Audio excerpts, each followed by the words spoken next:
and record this session. Uh-huh.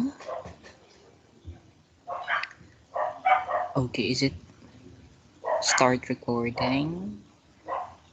Hmm, let's wait. Okay, it started. Okay, hello everyone. My name is Mark Joshua A. Visleño, and I will be sharing to you my film hunt consisting of five chosen movies, you know, that are adaptation of our some favorite books. And the first one is the story of Dr. Dolittle by Have Laughing. Okay, so it is really hard to know what exactly went wrong here because the concept is fine, even the adaptation is fine. Eccentric doctor who can talk to an animal goes on a series of madcap adventures. Sure, nothing wrong with that, you know? And You've Laughing, a series of popular children's book series, is published in regular intervals during the 1920s and 30s with, a couple of books of previously uncollected stories appearing posthumously. And it has been adapted many times before for films, for televisions, animated and live actions, and etc. And the title property has been its own little franchise for a century now. But that Dolittle with Robert Downey Jr. in the eponymous role is a wild whirlwind of a mess without, any coherence.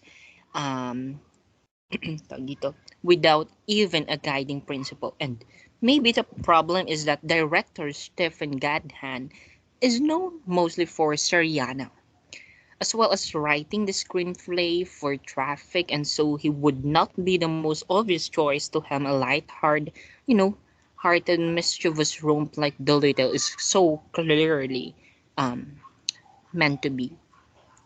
A certain scenes are so confusing shot and put together so haphazardly. And that watching is it at times like floating in a sensory deprivation chamber where up is down or down is over there and voices came out, disorienting surrounded sounds. Though little feels like someone tossed a bunch of random scenes into the air and let them fall onto the ground and then try to connect up to the fragment through weirdly looped dialogue that seems to be emanating from a recording studio halfway across town. It's not clear which animal is speaking when, and it's also not clear where any given voice is coming from. Every voice, including Downey's Jr.'s, has this strange, disembodied quality. And like there's a small space around it, each voice is in a little separate part. Since the majority of the film is a group scenes with a lot of chattering dialogue coming from many different sources, this results in a feeling of almost total dissociation. And the animals are mostly computer generated too, which adds to the feeling of unreality.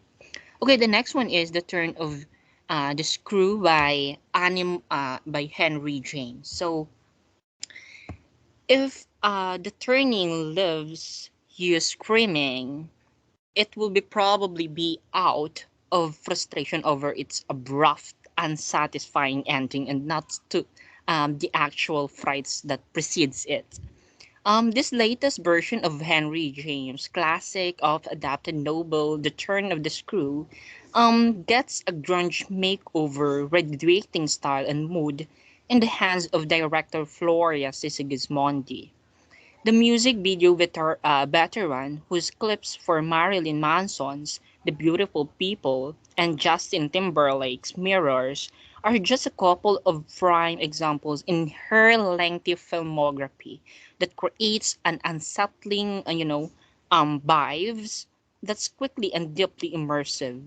The James source material, which most notably has been adopted as 1966 The Innocents and Steering Deborah Kerr, is straight off gothic horror. Its setting is a chilly, sprawling mansion where things go bump in the night, and the windows and doors slam shut on their own, and whisper down dusty hallway eventually turns to screams.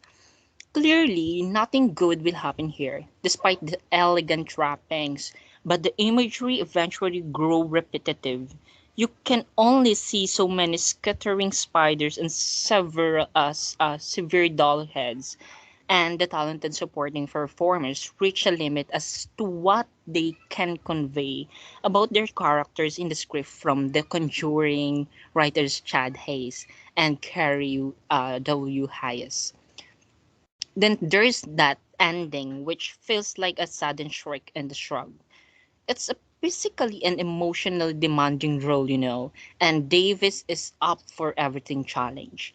The look on her face as Kate begins to realize exactly what she's gotten herself into and can get out of for a variety of reasons is quite chilling. Prince provides an eerie, sprightly presence without a trace of child actor cuteness. And Wolfhard continues to display his versatility with this surly and subversively portrayal. The turning, suggests the devastation that can linger as a result of childhood trauma, and its player seems game to go deeper, but ultimately the film only scratches the surface of his thorny subject. Okay, next one is The Call of the Wild by Jack London. So, Harrison Ford made me believe he was talking to Credo and Jabba the Hutt in the early Star Wars film. From those characters were a low tech as Gambi and Pokey compared to the technology used to create Ford's cannon cut up in the story. And I kept wondering how they achieved the effects, like the interaction between the CGI dog with the real life people and props around him. You know, a lot of work clearly went into scanning a dog from every angle and getting the muscles for weight and shape to look real, but the dog still seems synthetic compared to the animals in the movie, like a dog's furfus and Disney's own annual and natural films. The problem is less the technology, which is very impressive, than it is the uneven storyline, which zigzags from slapstick to poignance to action. The Alaskan and Canadian scenery is spectacular. The production design is exceptional, and Ford brings heart and dignity to his role, including, of course, the narration throughout the film.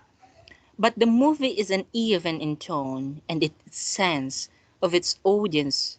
It is too sad and violent for young children and too superficial for older audience. The many times film story has here been sanitized a bit for modern audience, less racism, for example. But it is rougher than the typical PG film, including animal abuse and sad deaths of both cannons and humans. The Call of the Wild is based on the episodic Jack London classic published in 1903 about a pampered push who triumphed over abuse to find purpose and community. And then it's increasingly drawn to the limitless world beyond civilization. Ford plays John Thornton's a grizzled lunar living in the Yukon who drinks to numb the pain of the loss of his son. His grief was so devastating, it caused the end of his marriage. And John is surrounded by prosecutors seeking gold, but all he wants is to be left alone. He somehow knows everything that has happened to Buck, even when he was nowhere near, and everything Buck is feeling too. He has a couple of encounters with Buck before they end up together out in the wilderness. Okay, next one. The Invisible Man by H.G. Wells. Okay. H.G. Wells' 1897 sci-fi novel has gotten a modern horror reinvention once before with 2000 Kevin Bacon starring Hollow Man. But given how that turned out, we can only hope that director Leigh Whannell's latest adaptation fares better. Though adopting the same title as the book, this film is only loosely based on the actual book as it follows a woman played by Elizabeth Moss who discovered her abusive ex may be stalking her under the guise of invisibility. Okay. The Invisible Man by Leigh Whannells is a sophisticated sci-fi horror that dares to turn a woman's often silenced trauma from a toxic relationship into something unbearably tangible and charged by a constant psychological dread that surpasses the ache of any visible breast. You know, it wouldn't be a stretch to suggest that part of what Grina prioritized with her masterpiece is also what lends The Invisible Man and eventually its Visible Woman rob out of options.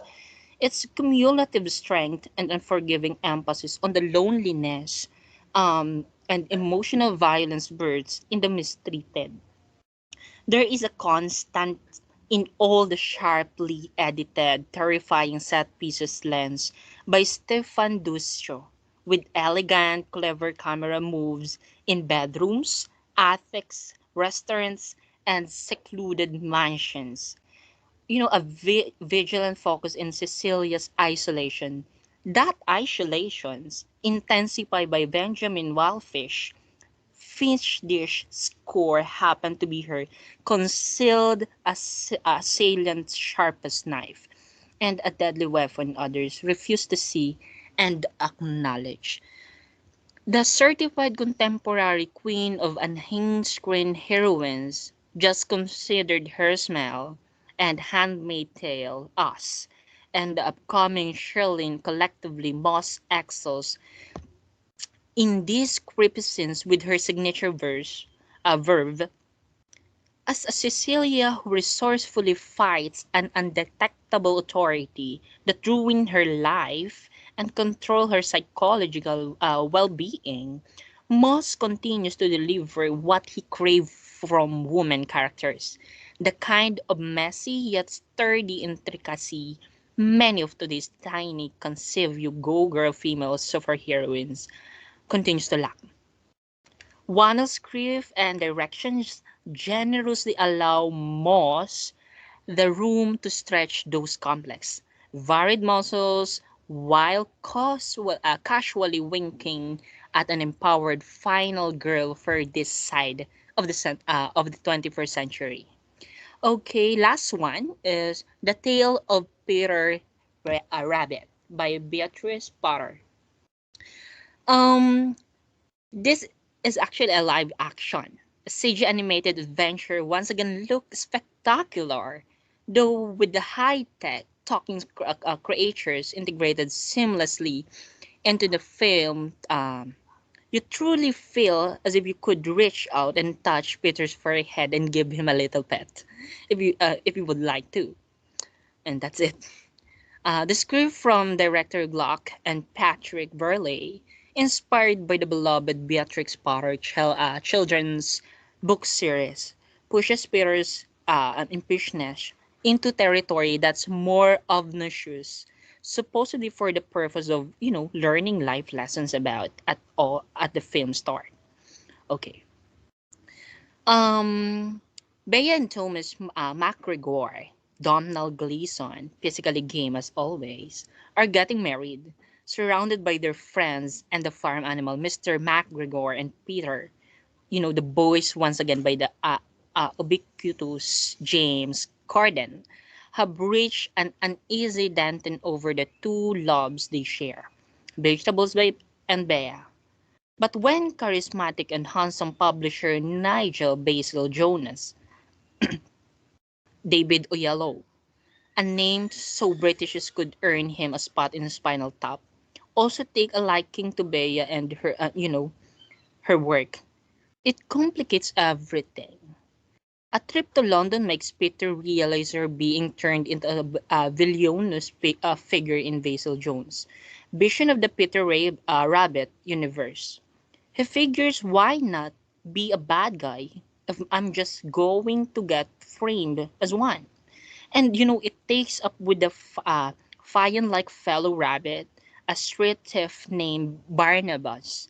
Uh, it's Lenny James and his gang of crafty kittens.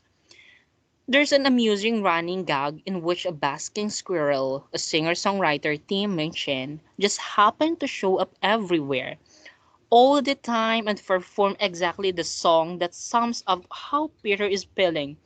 But a lot of that is a referential jokes. Here are callbacks to the first film, The Deeper in the Headlights. The rooster who thinks he makes the sun came up each morning. Sure, you gotta play the hits, but these bits feel flat this time.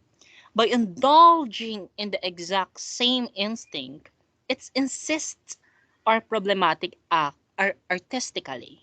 Peter Rabbit, wants to have its carrot and eat too. But maybe that won't bother you. Maybe you'll be grateful for a return to the theater and the opportunity to do so with your kids. In that regard, the sequel hopes along its sufficiently bouncy fashion.